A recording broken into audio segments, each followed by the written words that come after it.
Amen. The title of the message today is The Greatest Commandment. The Greatest Commandment. Amen. In Deuteronomy, sa Tagalog po tayo ngayon, no? Para marami po sa atin ang makaunawa. Sa aklat po ng Deuteronomio, Kapitulo 6 or chapter 6 from verse 1 hanggang 25. Maaari ba tayong lahat ay tumayo para sa pagbasa po ng salita ng Diyos? Sa Deuteronomio chapter 6 verse 1 hanggang verse 25. Ang sabi po rito, ito nga ang kautusan at mga tuntuning ibinigay niya sa akin, na siya ninyong susundin sa lupaing inyong sasakupin. Ang mga ito'y ibinigay sa inyo ni Yahweh at sa inyong mga anak at sa mga susunod na salinlahi upang magkaroon kayo ng takot sa Kanya. Kung ito'y susundin ninyo, hahaba ang inyong buhay. Kaya nga pakinggan ninyo ito at sunding mabuti. Kung magkagayoy, sasagana kayo at darami ang inyong lahi pagdating ninyo sa lupaing ipinangako ni Yahweh, ang Diyos ng inyong mga ninuno sa lupaing mayaman at sagana sa lahat ng bagay. Pakinggan mo, O Israel, si Yahweh na ang ating Diyos, ang tanging Yahweh.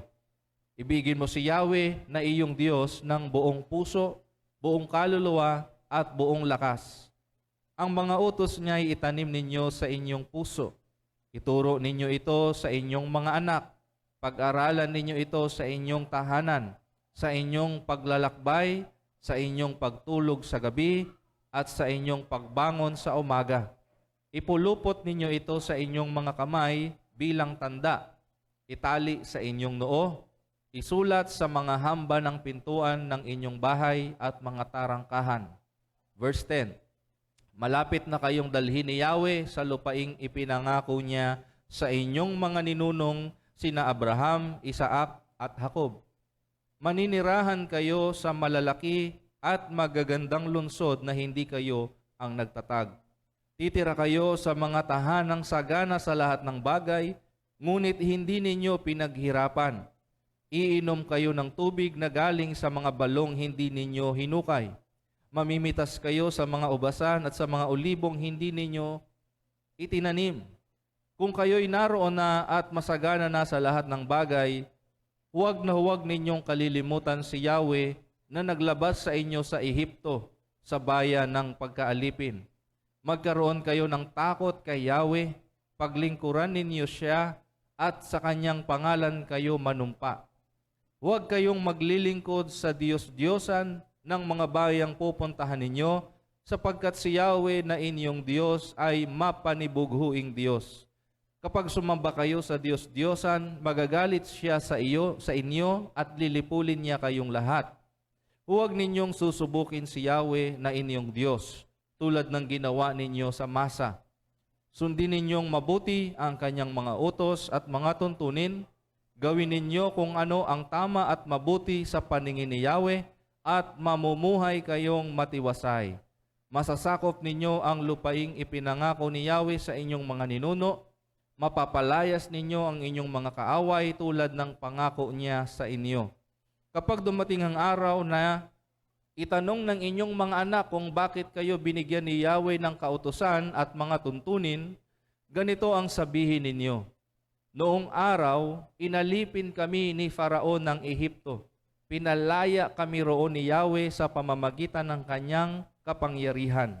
Nasaksihan namin ang maraming kababalaghang ginawa niya sa laban sa Faraon at sa mga Ehipsyo. Inilabas niya kami sa Ehipto upang dalhin sa lupaing ipinangako niya sa ating mga ninuno. Ibinigay niya sa amin ang kautusan at mga tuntuning ito upang magtaglay kami ng takot sa Kanya. Sa ganoon, sasagana tayo at iingatan niyang tulad ng ginagawa niya sa atin ngayon. Kalulugdan tayo ng Diyos nating si Yahweh kung susundin natin ng buong katapatan ang lahat ng ipinag-uutos niya sa atin. Pagpalain po ang pagbasa ng salita ng Diyos. Tayo po ay makaupo sa presensya ng Panginoon. Po ba? Hallelujah. Sabihin nga po natin, the greatest commandment? Ayan. What is the greatest commandment? Amen? The commandment is seen in Deuteronomy chapter 6 in verse 5. Ang sabi po rito, ibigin mo si Yahweh na iyong Diyos ng buong puso, buong kaluluwa, at buong lakas. Amen? Yan po ang greatest commandment o ang pangunahing utos. Sabihin nga po ninyo, pangunahing utos. Amen. Pangunahing utos. Yan po ang ibinigay sa Israel nung sila po ay nandoon na sa, ano tawag dito? Parang kita na po nila yung promised land. Okay?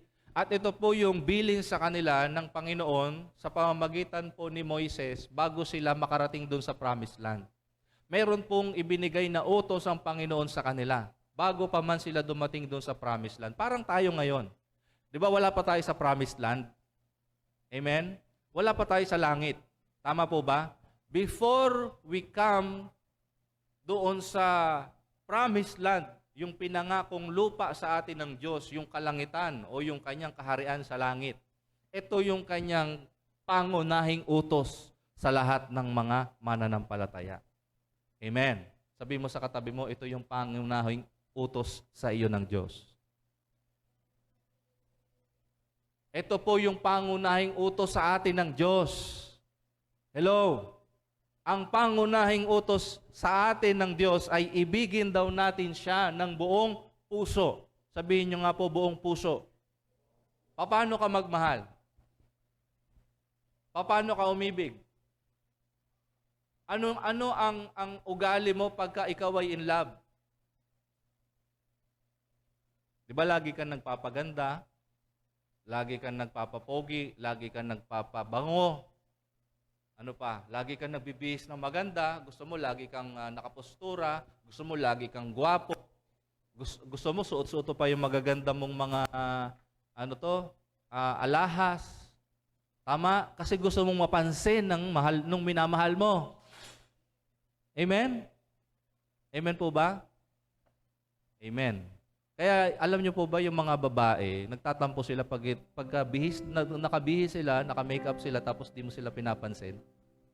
'Di ba? Ang tagal nila nag-ayos, tapos lalagpasan mo lang sila. Tama ba? 'Di ba? Kaya kahit araw-araw mo nakikita yung ganun niyang itsura, sabihin mo sa kanya na maganda siya. Amen? 'Di ba? Ang ganda-ganda ng misis ko. Amen? Oh? Hallelujah. So, ibigin daw natin si Yahweh na ating Diyos ng buong puso. Sa puso po, dumadaloy ang dugo. Tama po ba? Hindi ka mabubuhay pag hindi tumitibok yung puso mo. Tama po ba? Ibig sabihin, hindi ka mabubuhay kung wala kang relasyon sa Diyos. Ganun po dapat yung ating relasyon sa Kanya. Parang, I will not be alive today if not for my relationship with God. Parang yun ang magiging pinaka-importante sa iyo. Tama po ba? Okay? Siya yung nagka-capture ng iyong puso. Ganun dapat yung buong puso. Amen po ba? Tumitibok ang puso kay Lord. Tanungin mo nga yung katabi mo, in love ka ba kay Lord? In love ka ba kay Lord? In love ba tayo kay Lord? Di ba pag in love tayo sa isang tao, gusto natin araw-araw natin siyang nakikita. Araw-araw natin siyang nakakausap. Tama po ba? O sa mga school, kasi ako po, naging grade school at naging high school, naging college din ako. Pag meron akong crush sa school, gusto ko, tanaw ko siya. Pag may humarang sa akin, babatukan ko. Tumabi ka nga dyan, hindi ko makita si crush eh. Sana ganun tayo kay Lord. Diba? Pagka mayroong mga hadlang sa pagtanaw natin sa Panginoon or pag-behold natin sa Panginoon, sa pag-ibig natin sa Panginoon, inaalis po natin. Amen po ba? Kung yan ay magiging hadlang sa pag-ibig ko sa Diyos, kailangan po siyang iisang tabi. Kailangan siyang itakwil. Amen po ba? Sabihin nga po natin, I love the Lord. Amen? mahal po natin ng Panginoon. Sabi pa dyan, hindi lang buong puso, kundi buong kaluluwa. Ang kaluluwa po natin, mga kapatid, ay binubuo ng iyong isip, ng iyong damdamin, at ng iyong kapasyahan. Amen? Pag sinabing buong kaluluwa, iniisip mo siya, kumbaga, hindi lang siya iniisip, kundi parang nasasaktan ka kapag hindi mo nakakausap siya. Kasi yun yung damdamin mo para sa Kanya eh. Amen? Tapos yung kapasyahan o yung will, mahalin mo siya ng buong kapasyahan mo. Amen? Pagpapasya po yan na mahalin ng Panginoon. Katulad niyan, sabi doon sa dulo, buong lakas. Sabihin nga po natin, buong lakas. Kaya kahit na inaantok ka ngayon, buong lakas ka pa rin makikinig, hindi ka matutulog. Amen? Amen po ba? Lalabanan mo yung antok kasi malamig sa labas, umuulan eh. Tapos naka-aircon pa tayo. Dahil in love ka kay Lord, anong gagawin mo? You will sit straight. Papatayin natin yung aircon, ano? Para mainitan kayo. Magising-gising naman kayo, ano? Hello? Amen po ba? Kapag mahal mo ang Panginoon, iisang tabi mo yung kung ano mang humahad lang sa'yo sa pagsunod mo sa Kanya. Amen po ba? Sabi diyan, buong lakas. Alam niyo po ba yung pagpunta ng church na umuulan, kailangan ng lakas nun? Kailangan ng will. Kailangan ng determination. Kahit na umuulan ngayon, kahit ambon lang nga yan eh. Di ba? Eh, nung Christine, nung Pipito, nung Ophel, nakapunta nga tayo sa church eh. Ngayon pa kaya, ambon lang yan. Amen? Amen? Ayun, nang hiniwalayan ka ng jowa mo, hindi ka na nag-church.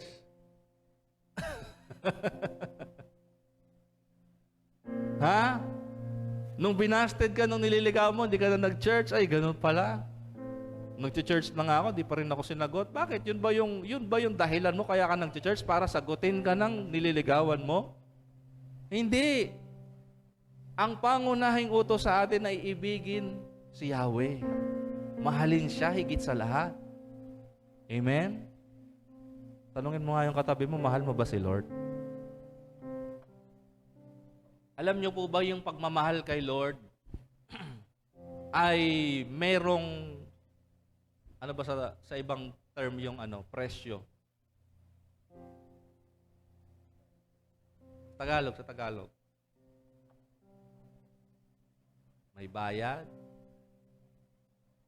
Basta may value siya, may cost, may kapalit. Amen? May kapalit.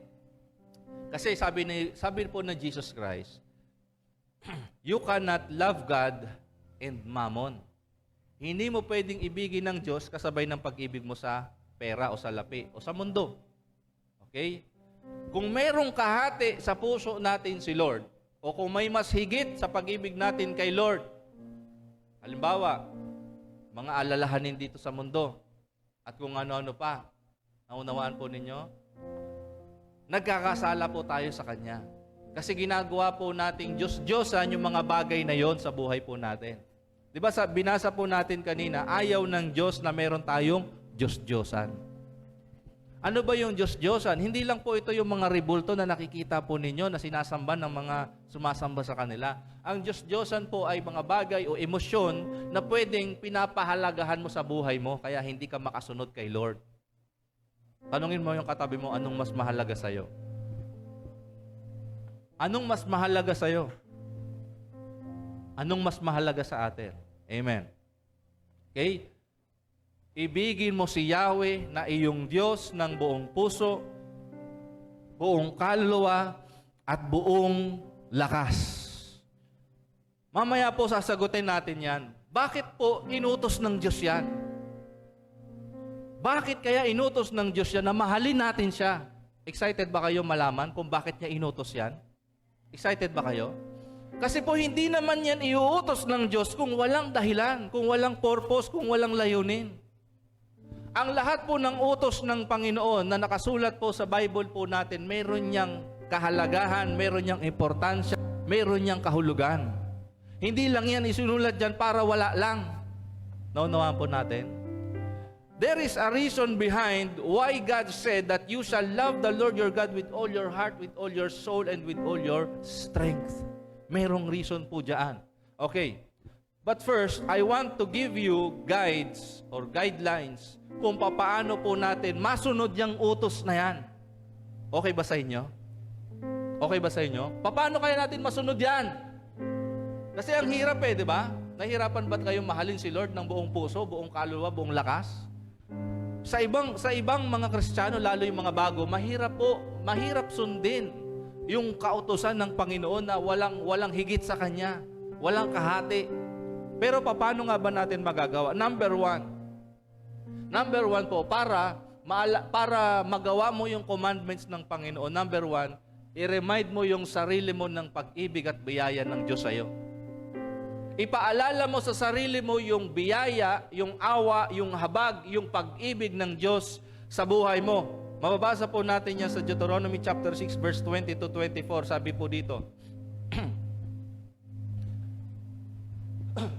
kapag dumating ang araw na itinanong ng inyong mga anak kung bakit kayo binigyan ni Yahweh. Tingnan nyo Pag dumating yung panahon na tinanong daw kayo kung bakit kayo binigyan ng ganitong utos. Amen. At mga tuntunin, verse 21, ganito ang sabihin ninyo. Sabihin po ninyo testimony. Sabihin nyo testimony. Pag may nagtanong daw sa atin, bakit tayo nagmamahal sa ating Diyos? Bakit kahit umuulan, nagpupunta tayo ng church? Bakit kahit may problema tayo sa bahay, nagpupunta tayo ng church? Kahit may problema yung isip, yung puso't damdamin po natin, nagpupunta tayo sa church, nananalangin, nakikinig ng Word of God, nagbabasa ng Bible, nagpe-pray at nag-worship. Pag tinanong ka, ito daw yung sasabihin mo. Sabi dyan, noong araw, inalipin kami ng Faraon sa Ehipto. Nung panahon, ang Egypt po, it symbolizes the world and sin. And Pharaoh or yung Faraon, it signifies Satan. Nung panahon na wala tayong relasyon sa Diyos, tayo ay alipin ng kasalanan, tayo ay alipin ng mundo, tayo ay alipin ni Satanas. Amen? Wala tayong kakayahang sumunod sa mga gusto ng Panginoon. Ang gusto lang natin, yung masunod tayo, yung kagustuhan natin. Naunawaan po ba ninyo? Okay, sabi niya, pinalaya kami roon. No? Ito sabihin nyo. Noon, alipin ako ng kasalanan. Ano storya mo bago mo nakilala si Jesus? Ano buhay mo bago mo nakilala si Jesus? Ikwento mo daw yon. Na bakit ka nag-church? Ikwento mo yung buhay mo dati. Ito kasi ako dati Amen? Ngayon, anong sabi niya sunod? Pinalaya kami roon ni Yahweh. Hello? Pinalaya ako ni Lord sa kasalanan ko. Dati ko adik sa babae, dati ko adik sa sigarilyo, dati akong adik sa pornography, dati akong adik sa alak, dati akong adik sa pambababae, sa panlalalaki. Anong sabi niya? Pinalaya ako ni Lord. Amen. Pinalaya ako ni Lord. Sabihin nyo nga, pinalaya ako ni Lord. Ano ba yan? Walang believe. Pinalaya ako ni Lord. Walang lakas. Isa pa. Pinalaya ako ni Lord. Diba? Lahat tayo alipin dati, pero dahil sa biyaya at habag ni Lord, pinalaya ako ni Lord. Hindi ko na kailangan magumon doon sa kasalanan, sa karumihan, kasi pinalaya ako ni Lord. Amen? Sa pamamagitan ng kanyang kapangyarihan. Sabi ng Efeso 2:8-9, di ba? Kayo'y naligtas sa pamamagitan ng biyaya. Sa pananampalataya ninyo, hindi sa anumang inyong mabubuting ginawa, upang kahit sino man sa inyo ay huwag magmataas o magmalaki. Kaya yung kaligtasan po natin, yung paglaya natin, hindi natin may pagmamalaki sa ating sariling kakayahan. Gawa ni Lord yun Kaya nawalan ka ng gana sa paggawa ng kasalanan kasi kumilos yung kapangyarihan ng Holy Spirit sa'yo. Kaya ninanais mo na magpunta ng church kasi nakatanggap ka ng biyaya. Kay Lord, natanggap mo yung kanyang kapangyarihan na magpapalaya sa iyo mula sa kasalanan, sa bihag ng mga kaisipan na nagpapababa sa iyo o parang magiging katatalunan mo kasi pinalaya ka na ni Lord doon. Sabi mo sa katabi mo, pinalaya ka na ni Lord. Hallelujah. Ang sunod, verse 22, ito na. Nasaksihan namin ang maraming kababalaghang ginawa niya. I saw the miracle of God. I saw the miracles of God. I saw the wonders of the living God. Amen? Amen po ba? Naranasan niyo yung kapangyarihan ni Lord na magbabago ng buhay, at the same time nakita niyo yung mga miracles na ginawa ng Panginoon. Ano ba yung mga miracle na naaalala ninyong ginawa na sa inyo ni Lord? It may be on your finances, on your marriage, on your relationships. Alalahanin ninyo, ano yung mga miracle na ginawa na ni Lord sa inyo? Alalahanin niyo po ngayon bago tayo magpatuloy. Can you remember those miracles? Naalala niyo pa ba? Alalahanin niyo pa. Ang magandang gawin dyan, ilista ninyo. Ilista ninyo. Bakit?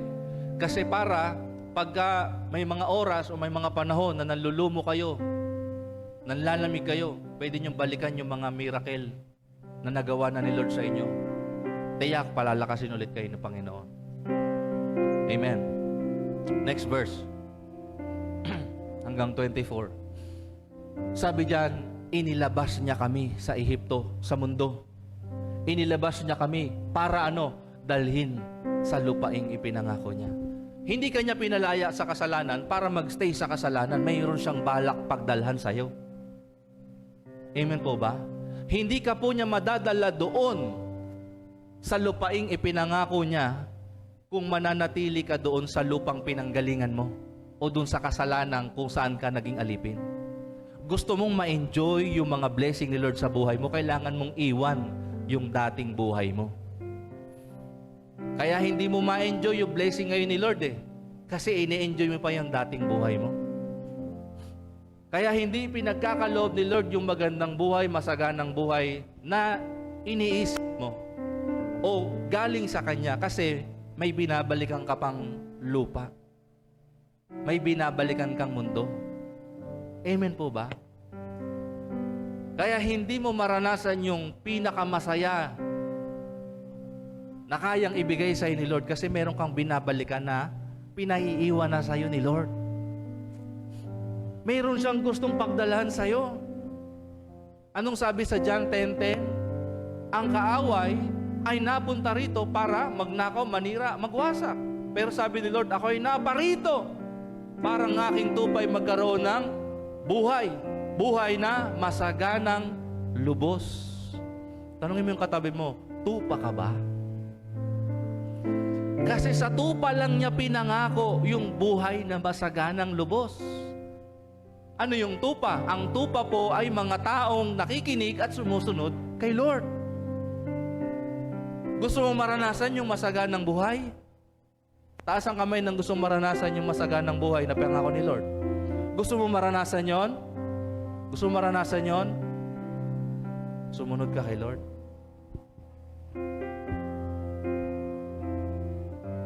Ang sabi ni David, teach us to number our days.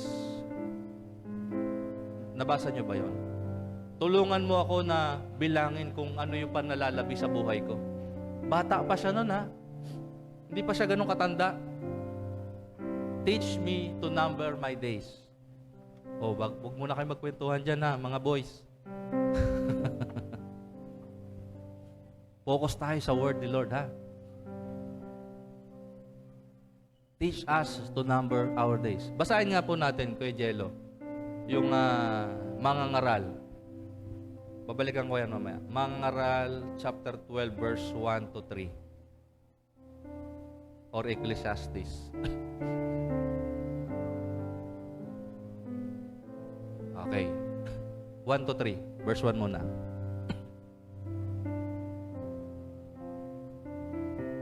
Okay. Lahat tayo magbabasa. Ready? 1, 2, 3, basa. Alalahanin mo ang iyong manlilikha sa panahon ng iyong kabataan bago dumating ang mga araw at taon na puno ng kaguluhan. Panahong hindi mo na madama ang tamis ng buhay. Wait lang ha. Sabi ni Solomon. Okay? Sabi po ni Solomon. Ito ay isinulat po niya nung kanyang katandaan na. Matanda na po si Solomon nung isinulat niya to. Naranasan na niya lahat. Mga babae, maglasing, kayamanan, naranasan niya po lahat. Anong sabi niya? Anong bili niya sa mga kabataan? Alalahanin mo ang iyong manlilikha sa panahon ng iyong kabataan. Huwag yung pag matanda ka na, pag uugod-ugod ka na. Verse 2. Alalahanin mo ang Diyos bago makubli ang sikat ng araw, bago magdilim ang buwan at mga batuin, bago ka matabunan ng makapal at madilim na ulap. Yan yung panlalabo ng mata. Verse 3. Alalahanin mo siya bago humina ang iyong katawan, bago manghina ang iyong mga bisig, bago mawalan ng lakas ang iyong mga tuhod. Alalahanin mo siya bago mabungi ang iyong mga ngipin at bago lumabo ang iyong mga mata. Di ba? Kasi pag tumatanda na, unti-unti na nakakalas eh. Pinapaalalahanan po tayo dito ng banal na kasulatan na ang pag-ibig sa Diyos, hindi nagsastart yan kapag may trabaho ka na, stable ka na. No, it starts in your youth. Kaya po ako naiinggit sa inyo mga kabataan kasi bata pa kayo, naririnig nyo na yung Word of God. Meron na kayong choice na sumunod o hindi. Eh ako wala. Ang choice ko lang noon, sundin yung gusto ko. Ngayon, nakakarinig na kayo ng Word of God. Binibigyan na kayo ng tsansa ng Panginoon para ngayon pa lang maging diretso na yung takbo ng buhay ninyo. Maging matuwid yung inyong takbo ng buhay. Maging marangal yung buhay ninyo kasi pangako ng Diyos yun eh. Sa mga matutuwid. Amen? Kaya niya po gustong maging matuwid yung kanyang mga anak. Kasi mayroon siyang pangako eh. Amen po ba? Mayroon siyang pangako. Kaya nga po nung nagrebelde si Adan at saka si Eva, di ba pinalayas niya doon sa halamanan ng Eden? Amen po ba? Although may pangako si Lord na habang buhay niya makakasama, kaya lang dahil sa pagre-rebelde nila, pinalayas muna sila. For a reason and for a season. Amen po ba? Pero ngayon, bumaba na ang Panginoong Hesukristo, namatay sa krus ng Kalbaryo para sa atin. Amen po ba? Pinalaya tayo sa ating karumihan. Nilinis tayo sa ating karumihan. Pinalaya tayo sa ating mga kasalanan. Amen po ba? Nanaisin mo pa ba na bumalik sa dati mong buhay? Hello? Samantalang ang dami mo nang narinig na testimonya ng kabutihan ng Diyos sa ibang mga tao, sa buhay ni Pastor Rodel, sa buhay ni Pastor Mark, Pastora Rachel, sa buhay ko, sa buhay ni Pastora Amy, sa buhay ni Pastora Bem, sa marami pang iba. Ang dami mo nang narinig. Ganito kami dati, ito ko ngayon. Tapos paulit-ulit kang pabalik-balik sa dati mong buhay. Parang hindi pumapasok sa isip at sa puso mo na ito na yung nangyari sa amin. Ito na kami ngayon. Ito kami dati. Ang galing ni Lord. Tapos gusto mo pa rin maranasan yung naranasan naming pait at hapdi nung ginagawa namin yung mga kasalanan. Mga kabataan, hindi po kami galit sa inyo. Mahal namin kayo. Amen? Ayaw na po namin na tahakin niyo po yung landas na dinaanan namin. Yung katigasan namin ng ulo dati. Na hindi pakikinig sa magulang, hindi pakikinig sa salita ng Diyos, hindi pagmamahal sa Diyos. Ayaw na namin pagdaanan niyo po yung mga panahon na yon. Amen po ba? Palakpakan natin ang Panginoon. Balikan po natin yung Deuteronomy chapter 6. Sorry, sa chapter 7 na tayo. Verse 6 to 7. Chapter 7, verse 6 to 7. Okay, remind yourself of the love and grace of God. Sabi niya rito, kayo ay bansang itinalaga kay Yahweh. Hinirang niya kayo sa lahat ng bansa upang maging kanyang sariling bayan. Verse 7. Pinili niya kayo at inibig, hindi dahil mas marami kayo kaysa ibang mga bansa. Sa katunayan, kayo pa ang pinakakaunti. sa lahat. Sabi mo sa katabi mo, pinili ka. Sabi mo sa katabi mo, pinili ka. Sabi mo sa katabi mo, inibig ka. Amen? I-remind mo yung sarili mo dyan. Pinili ka at inibig ka. Kahit hindi ka kapili-pili, kahit hindi ka kaibig-ibig, pinili ka, inibig ka. Amen? Hindi, sabi ni Lord sa mga Israelita, hindi kanya pinili, hindi kanya inibig dahil sa dami mo, dahil sa lakas mo, dahil sa ganda mo, dahil sa kabutihan mo. Hindi. Pinili kanya kasi mahal kanya. Hello? Pinili kanya kasi mahal kanya, no matter your past. Amen? Tinanggap kanya kahit ano pa yung nakaraan mo kasi mahal kanya. And His love covers a multitude of sins. Tinakpan na niya yung kasalanan mo dahil sa pag-ibig niya.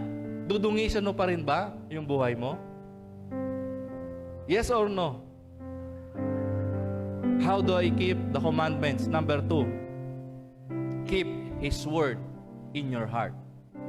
Keep His word in your heart.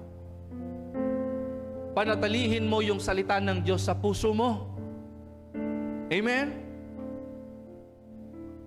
Verse 6 ng Deuteronomy chapter 6, sabi diyan, ang mga utos niya ay itanim ninyo sa inyong puso. Tanungin mo nga yung katabi mo, anong nakatanim sa puso mo? Galit ba? Tampo? Hinanakit? Selos? Ano pa? Anong laman? Dapat ang tinatanim daw sa puso natin ay salita ng Diyos. Amen? Number 3, hear and obey. Hear and obey God's commandments. Deuteronomy chapter 6 verse 3, sabi diyan, kaya nga pakinggan ninyo ito at sunding mabuti. Amen. Amen. Hindi yung nakikinig lang tayo tapos hindi natin susundin. Kapag nakinig tayo at sumunod tayo, ano yung pangako? Pwede ba nating basahin? Yung kung magkagayoy. 1, 2, 3, go. Kung magkagayoy, sasagana kayo at darami ang inyong mga lahi sa lupaing ipinangako ni Yahweh, ang Diyos ng iyong mga ninuno, sa lupaing mayaman at sagana sa lahat ng bagay. Tanungin mo nga yung katabi mo, gusto mo bang sumagana? Gusto mo bang sumagana?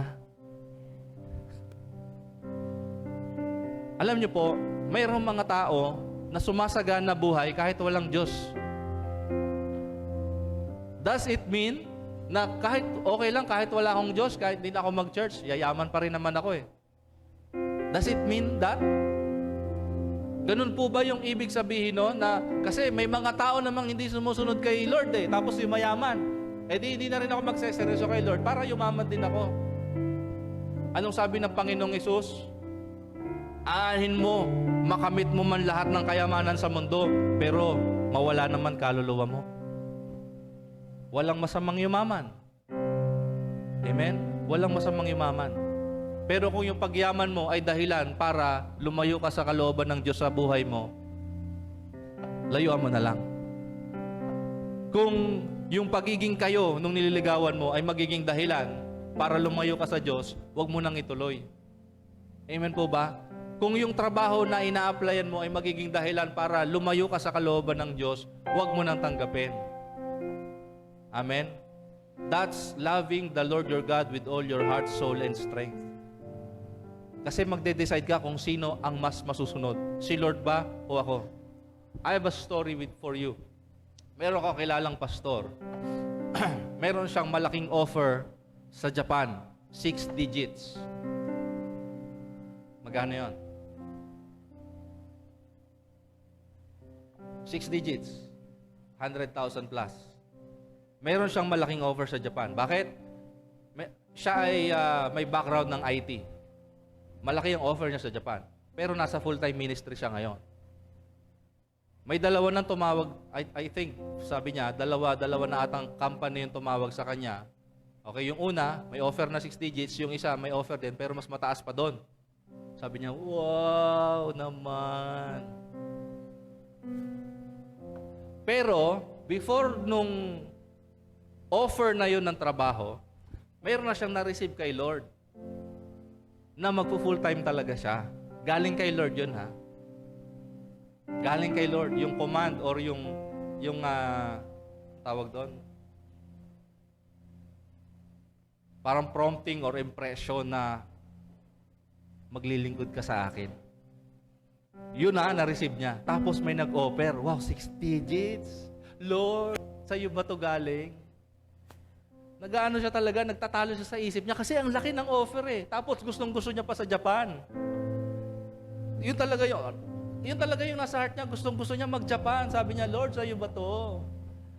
Pwede ba to, Lord? Akin na to, Lord.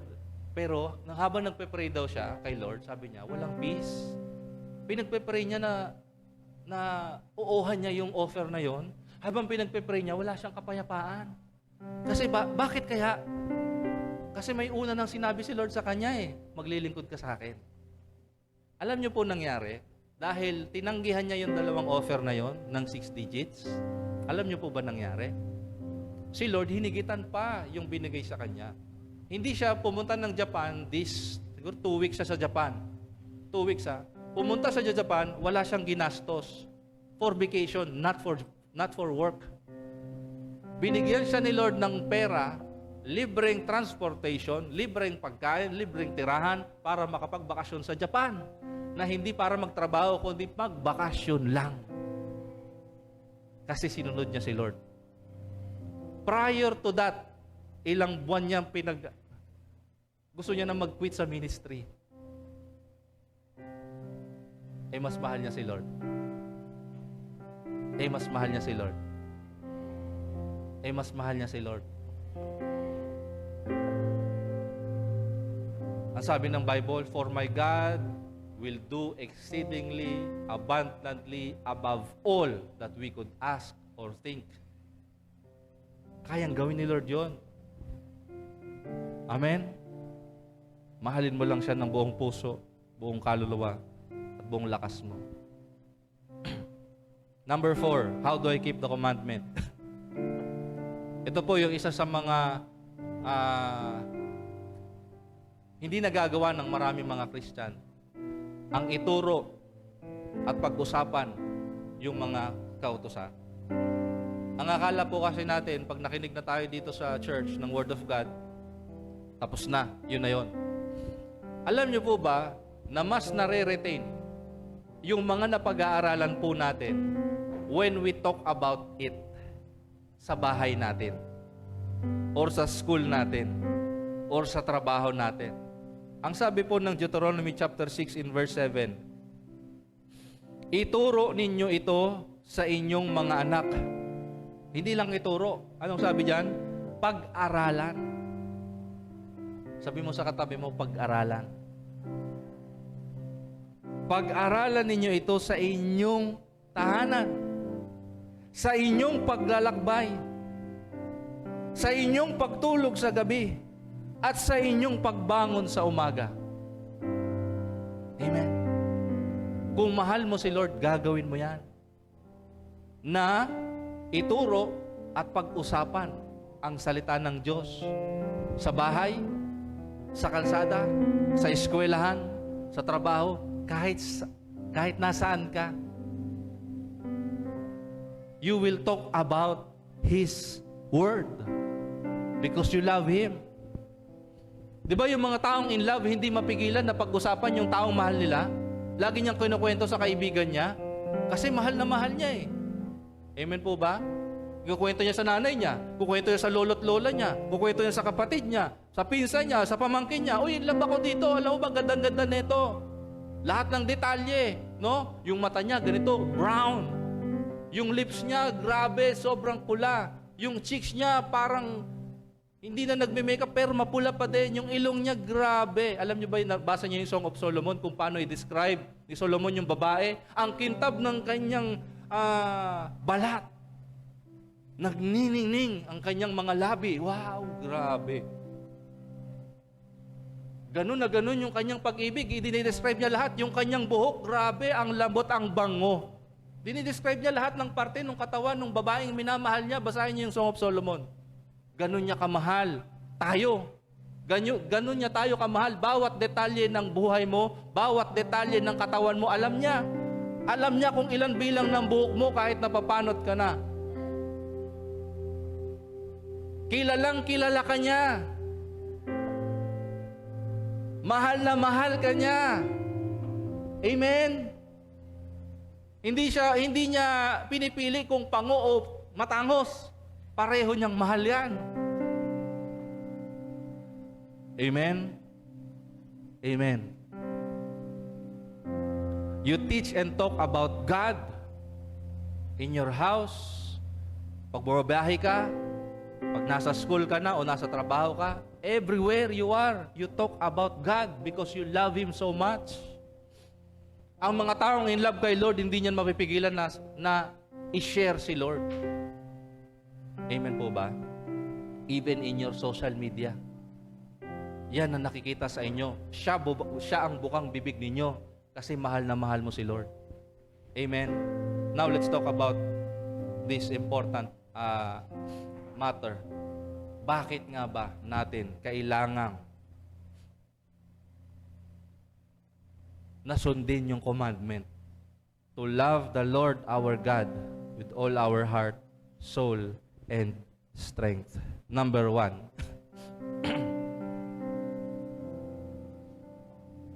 Ang pag-ibig po sa Diyos ng buong puso, kaluluwa, at lakas ay ebidensya na meron kang relasyon sa Kanya.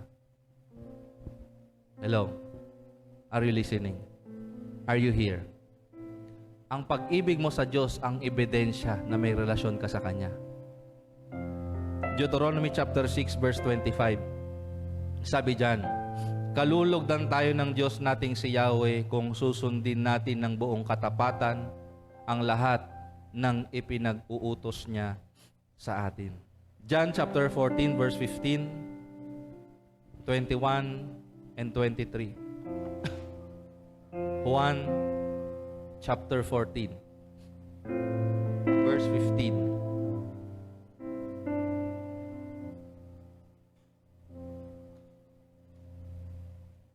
Sabi diyan, kung iniibig ninyo ako, tutuparin ninyo ang aking mga utos. Verse 21, ang tumatanggap sa mga utos ko at tutupad sa mga ito ang siyang umiibig sa akin. Ang umiibig sa akin ay iibigin ng aking Ama. Iibigin ko rin siya at ako'y lubusang magpapakilala sa Kanya. Amen. Lubusang magpapakilala. Hallelujah. Magiging intimate tayo sa Panginoon. Magkakaroon tayo ng intimate relationship with the Lord. Kung minamahal natin yung Kanyang mga salita. Kung minamahal natin siya ng buong puso, kaluluwa at lakas. Magpapakilala siya sa atin. Magpapakilala siya sa iyo. Amen?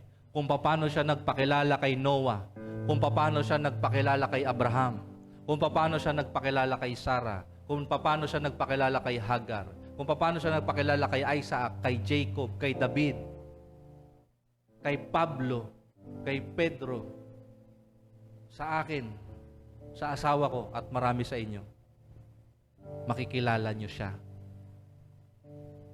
Kasi totoo siya. Hindi siya kathang-isip lamang. Hindi ko po'y pagsisigawan yung pangalan niya kung hindi siya totoo. Hindi ko'y pagmamalaki si Jesus sa buhay ko kung hindi siya totoo. Totoo po siya, mga anak, mga kapatid. Totoo siya. Amen? Kung gusto mong maranasan yon, ibigin mo siya. Magkaroon ka ng relasyon sa Kanya. Totoong relasyon. Hindi yung ritual lang. Hindi lang papunta-punta ka lang ng church tapos wala ka nang gagawin. Kaya nga mayroon sabi dyan, buong lakas. May effort. Sabi mo sa katabi mo, may effort. Ang love, may effort. Ang love po, ito ha, Ang pag-ibig po, hindi kung ano yung nararamdaman mo. Ang pag-ibig ay kung ano yung ibibigay mo. Basahin niyo yung John chapter 3 verse 16. Ang sabi sa John 3:16 ganito, For God so loved the world that He received. Hindi naman ganon, di ba? Amen? Ang sabi doon, For God so loved the world that He gave. He gave what? His one and only Son. The one most dearest to His heart. He gave Him up. Just for you. Ipinagpalit niya yung kanyang communion sa kanyang anak for you. Amen? Just for you. Jesus Christ, when He was on the cross, He was thinking of you. He was thinking of you. Ikaw, ano laman ang isip mo? Ano yung umiikot sa isip mo ngayon? Anong tumatakbo sa isip mo? Siya ba? Verse 23. Ang umiibig sa akin ay tumutupad ng aking salita. Iibigin siya ng aking Ama at kami pupunta at mananahan sa Kanya. Mananahan. He will dwell. He will stay forever with you. Amen po ba? Kapag ka ikaw ay totoo nang tumanggap sa Panginoong Jesucristo bilang Panginoon tagapagligtas, kahit po paminsan-minsan ikaw ay nagkakasala, ang kanyang espiritu na nasa iyo, hindi naman siya umaalis eh. Nalulungkot lang siya. Kumbaga, sa mag-asawa, hindi naman sila naghihiwalay. Pag nag-away sila, nagkakatampuhan lang. Hindi nagkikibuan, hindi nag-uusap. For a time. Pero nag-aantayan lang na mag-sorry. Tama ba? Tama ba? Tama po ba? Nag-aantay lang na mag-sorry. Tanong ko sa inyo, may nagawa bang mali si Lord sa buhay niyo? May nagawa na bang mali si Lord sa buhay mo? Bakit ayaw mong lumapit sa Kanya? Ba't ayaw mong magseryoso kay Lord? Sino ba nagkamali? Siya o ako? Siya o ikaw? Sino yung dapat mag-sorry? Siya o tayo? Tanungin mo nga yung katabi mo, nag-sorry ka na ba kay Lord? Nag-sorry ka na ba kay Lord? Kasi nagrereklamo ka, hindi ko na kasi maramdaman si Lord eh. Tanong ko sa'yo, nag-sorry ka na ba kay Lord? A simple sorry. A simple sorry. Isaiah 1:18. Isaiah chapter 1 verse 18. Tingnan nyo to. Napakaganda nito. Isaiah chapter 1 in verse 18.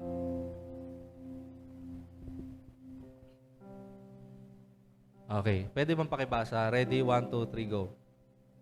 Halika kayo at tayo'y magpaliwanagan, sabi ni Yahweh. Gaano man kapula ang inyong kasalanan, kayo'y aking papuputiin tulad ng yelo o bulak. Amen? Amen. Kahit gaano daw kapula ang kasalanan mo. Ang sabi ni Lord, halika, magpaliwanagan tayo. Amen? Just like that. You talk to God. Kahit ngayon pwede kang makipag-usap kay Lord eh. Amen? Seryosohin mo lang yung pakikipag-usap sa Kanya. Sumasagot siya. Amen? Okay. Number 2. Sige, number 2. Why do I need to keep the commandment? Number 2, it connects us to God's promises. Deuteronomy chapter 6 verse 24.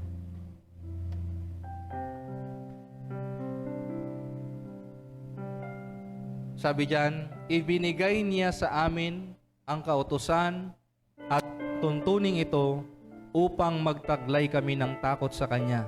Sa ganoon, sasagana tayo at iingatan niyang tulad ng ginagawa niya sa atin ngayon.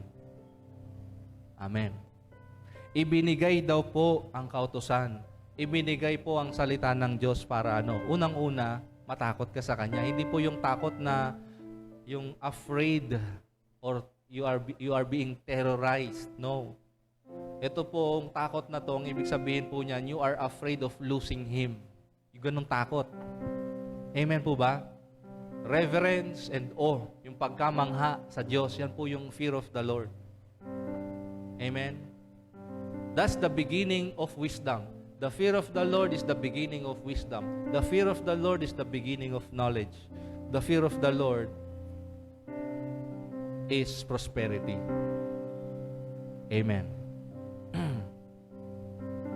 And number 3, binasa na po natin kanina to. It reminds us of God's grace and love. When you love Him, when you bring effort or when you give effort in loving the Lord with all your heart, with all your soul, and with all your strength, it reminds you why you are doing that. Bakit mo ba ginagawa na mahalin siya? Kasi eto nga, ganito ako noon.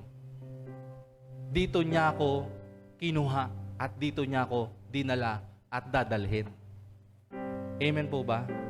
Let me read the story of the sinful woman in Luke chapter 7. Sa Lucas chapter 7. Malapit na po tayo matapos. Lucas chapter 7 verse 36 hanggang verse 47. Sabi po rito, inanyayahan si Jesus ng isa sa mga Pariseyo upang makasalo siya. Ang Pariseyo po, pag inisip nyo po ang Pariseyo, pag sinabing Pariseyo, siya ay self-righteous. Matuwid na sa kanyang paningin. Amen?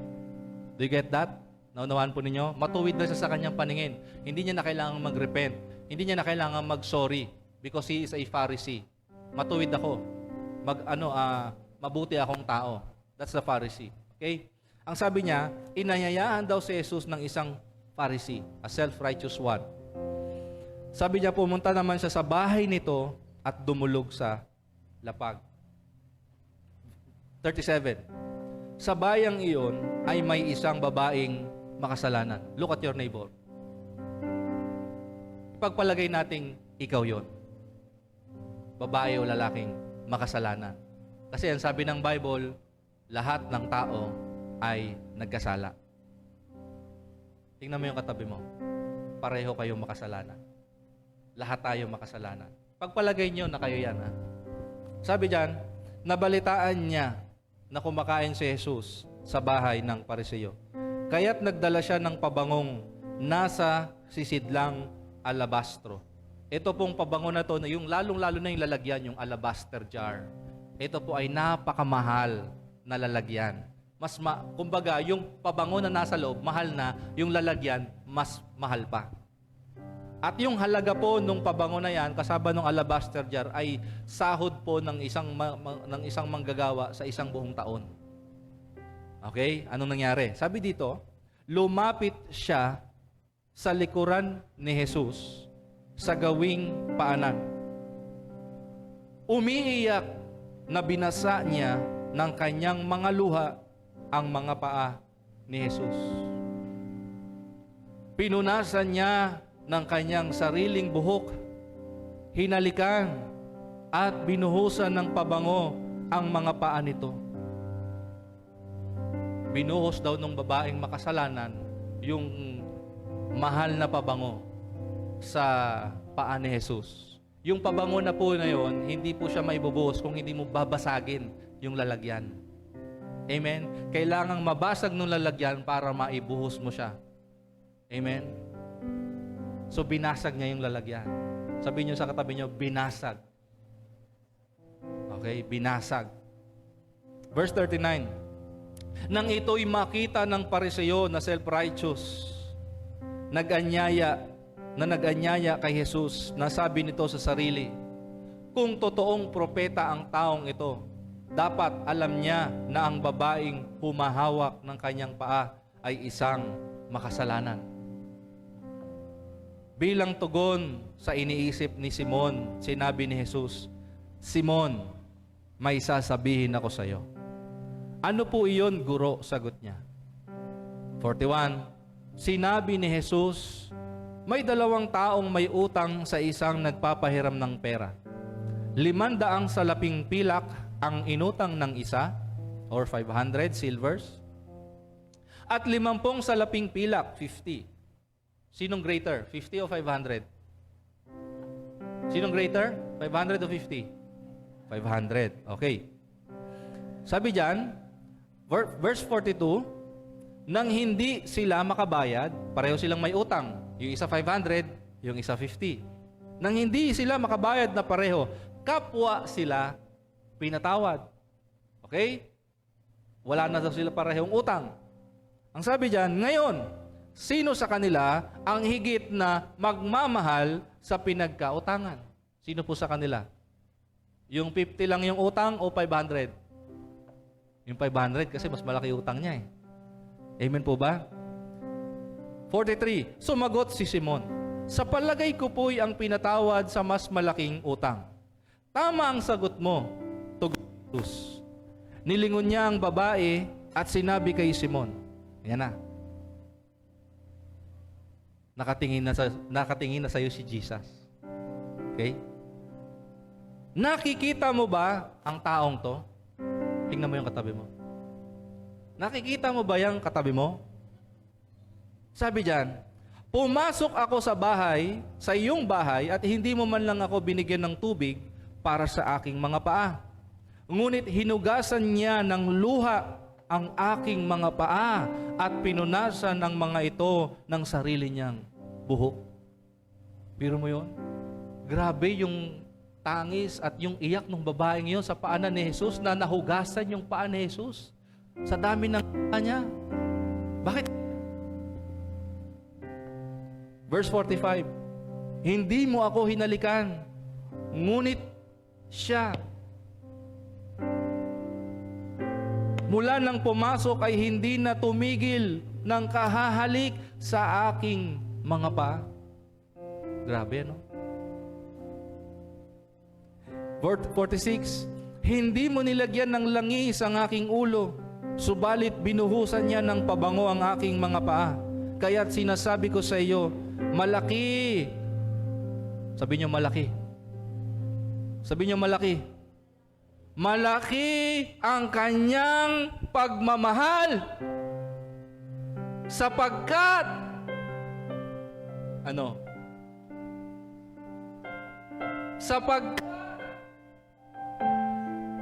sapagkat marami.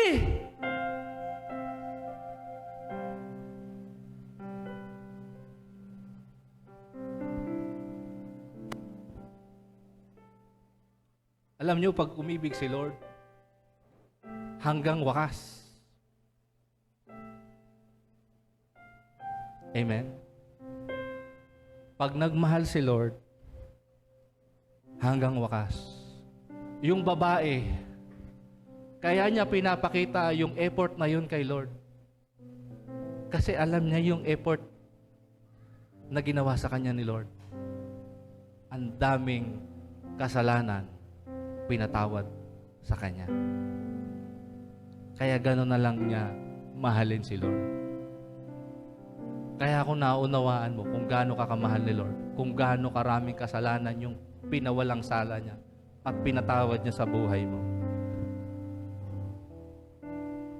Di ba dapat lang na ibuhos mo rin kay Lord ang puso mo, ang pagmamahal mo, ang kaluluwa mo, at ang lakas mo? Di ba yung babae, isang buong taon niya pinagpaguran yung pabango na yun. Binasag at binuhos niya lang kay Lord. Kasi naiintindihan niya yung pagpapatawad ng kanyang kasalanan. Sabi ng 1 John 4:19, umibig tayo sa Kanya dahil siya ang unang umibig sa atin. Amen? Umiibig tayo sa Diyos dahil siya ay unang umibig sa atin. Jeremiah, last verse, chapter 31. verse 3.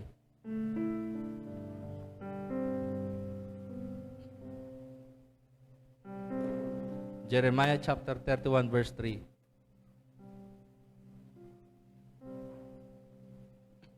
Pwede ba sa English? New King James.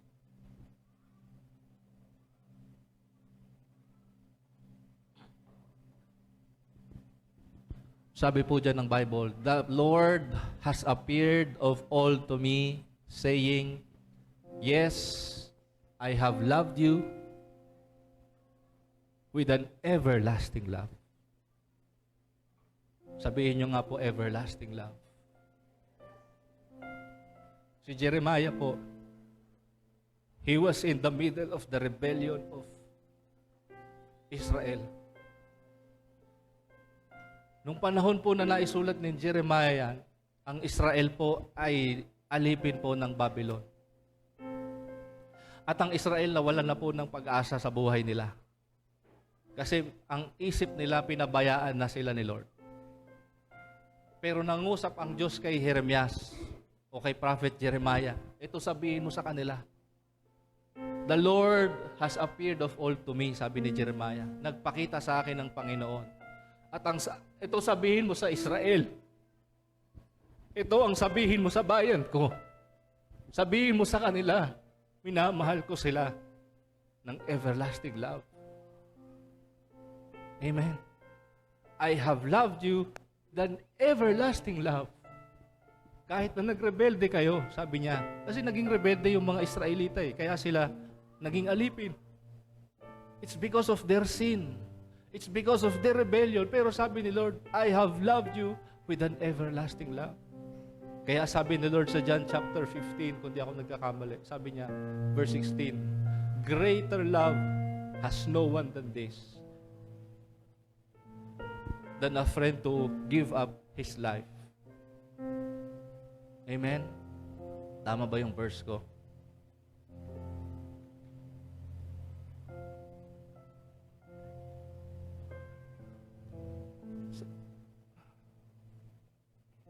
Verse 13. John chapter 15, verse 13. Sabi diyan, "Greater love has no one than this, than to lay down one's life for his friends." Ito yun. Tinawag kayong kaibigan ng Diyos kahit na rebelde tayo sa Kanya, kahit na pasaway tayo sa Kanya. Romans chapter 5, verse 8. "But God demonstrates His love toward us, in that while we were still sinners, Christ died for us." Does that cross mean anything to you, kapatid? Yung cross ba na yan, may ibig sabihin sa'yo? Kung may ibig sabihin yung cross sa'yo, inihiling kita na lumapit dyan sa cross, sa paanan ng cross at lumuhod dyan sa harapan ng cross.